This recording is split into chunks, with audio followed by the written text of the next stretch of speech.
Hey, how you doing? Duff here. It's Friday night. I'm on the one wheel.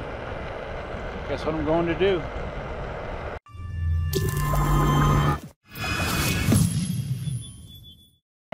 Once again, there's a lot of threatening clouds all over the place, but we're going to risk it. So last night, after work, I went to the school and met up with Daniel and Katie to let them try out the one wheel and the Meepo, because neither of them really had tried either thing yet.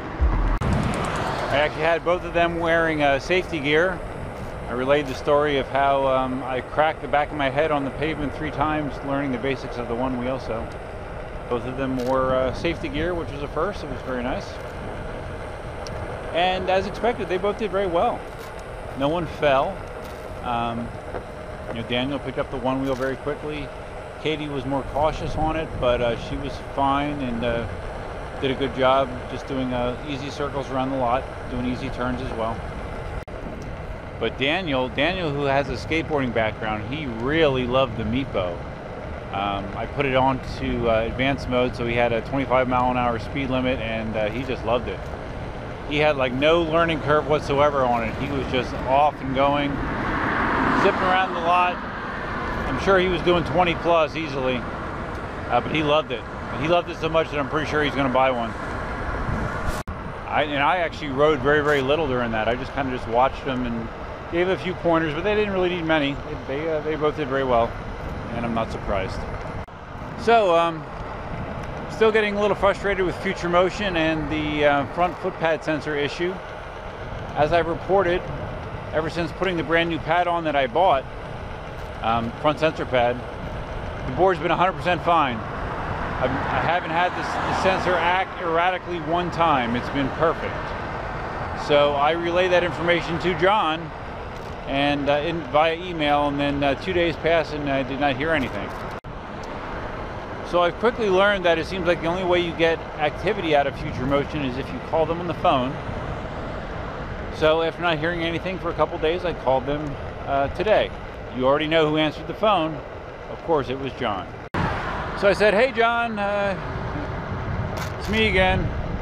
Still waiting for a response. Sent you an email, sent you the information you were looking for, haven't heard anything. And he said, oh yeah, okay. And he looked at the ticket and he said, oh, well, I got your information and I forwarded it to the text, but they have not responded back yet, whatever that means. So I reiterated to him how, with my own money, I paid for a new set of pads and I installed them and they're working perfectly. So I am 100% sure that there's something screwy with those pads, the factory pads, and I want replacements. So John said, oh yeah, I saw you did that, and I'll reach out to them again and just see what's going on. And I'm like, okay, well, you do that. At this point, I just want a replacement pad sent to me. It's pretty simple. So I think we're right around the 2-week mark so far with this pad issue, with the warranty pad issue with future motion. So we'll see how long it takes. But I can't say I'm very impressed with future motion tech support at this point. Did I mention that I'm running again? I don't remember. Or maybe that I just assumed you knew. Yeah, I'm going to the track and I'm going to try to get another 13 laps in. Should be fun. As far as the 18L goes, I got an update from Jason that the replacement pack from KingSong is supposed to be there, I think, on Monday. So hopefully next week I'll have definitive answers if the problem is fixed or not. Looking forward to that. I'm not sure if it'll be any harder or easier riding the Meepo, or I'm sorry, the one wheel after running as compared to riding the 18L last week, but I guess we'll find out. Definitely have to use my lower body more when riding this, it feels, so it might be a little bit more challenging. Another one of those gnat swarms. Gnats must really like this area for some reason.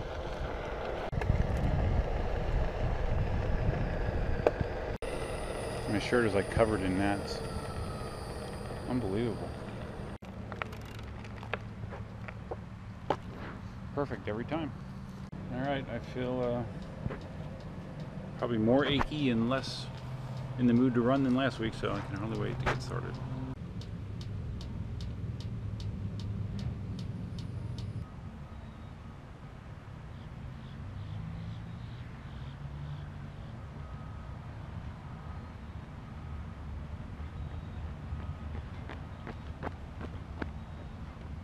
That was brutal. Oh my God. It was about 45 seconds slower. I'm sorry. Yeah, about 45 seconds slower overall for the distance.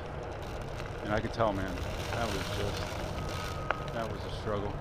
Way worse than last week.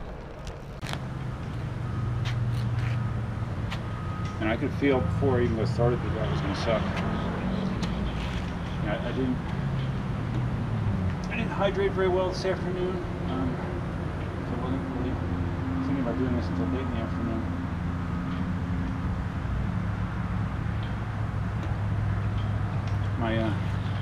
My right IT band has been troublesome. Like I said with my lap thought process recap last week, usually the aches and pains are pretty much numb or go away by lap 3. I was still feeling this on lap 7. So that never helps.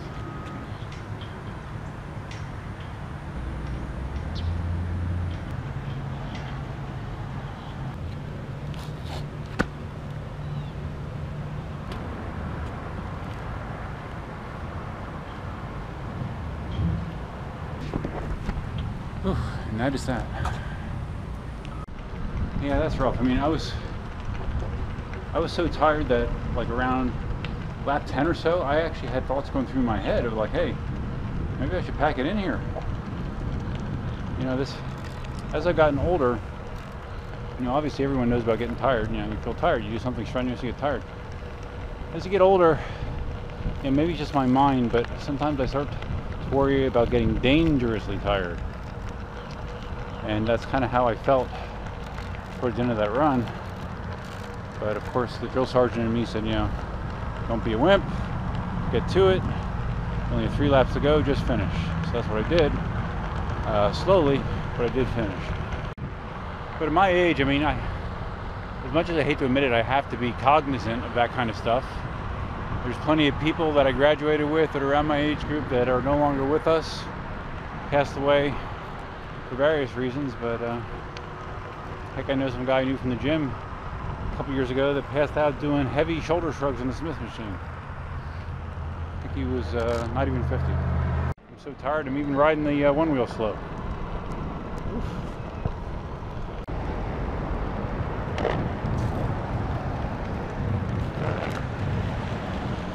You might remember when I was learning the one wheel, the basics, those kind of obstacles, like those ramps hitting them not 100% square, the way it would like throw the board around, that would really throw me for a loop.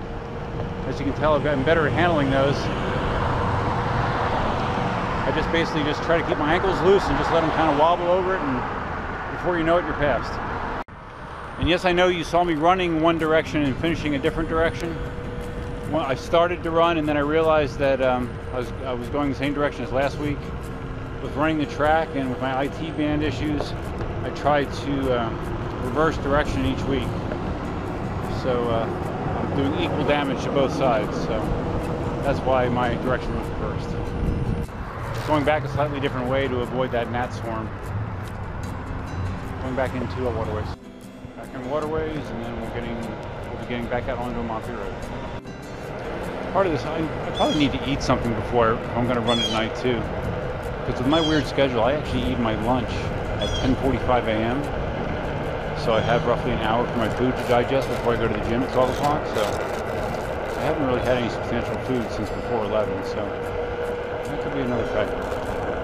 And right now it's, I don't know, 6:30ish, something like that. I apologize. It's 7:04 p.m.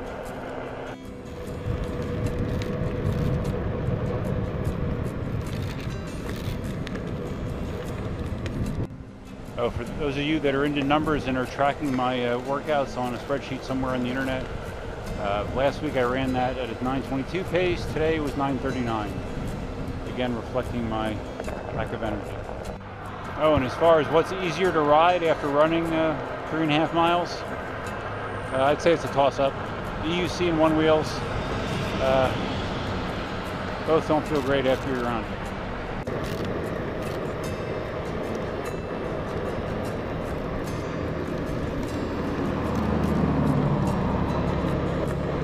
I'm cruising to like 11, 12, and that feels like plenty right now. picking up the pace in the no bike lane section. As miserable as that was, though, it feels damn nice to not have to worry about doing it the rest of the weekend. Damn nice. Don't forget, this Sunday at 8 p.m., Marty and I are doing another EUC live stream, and we are going to be joined by a third person, our first guest. So be sure to tune in for that. And also, I just got notice that our podcast has been accepted on Google Play. So if you are an Android user, you should be able to just look for like Marty and Duff's. Just look for Marty and Duff. That should probably get it for you. It's called Marty and Duff Electric Unicycle Podcast, I believe. So yeah, check it out. Let me know what you think. Almost there. Almost there. I didn't get rained on, and the skies actually look very beautiful right now. It's a win-win. Success. Sweet success. Alright, well, thanks for coming along on my ride and run again. Not sure if this will be an every week thing or not. We'll see. Who knows? I might get sick of doing this. Who knows? If this is your first time visiting the channel, please consider subscribing. If you like this video, found it interesting, helpful, informative, please give it a big thumbs up. Feel free to leave your comments, suggestions, and ideas below. And until next time, definitely now.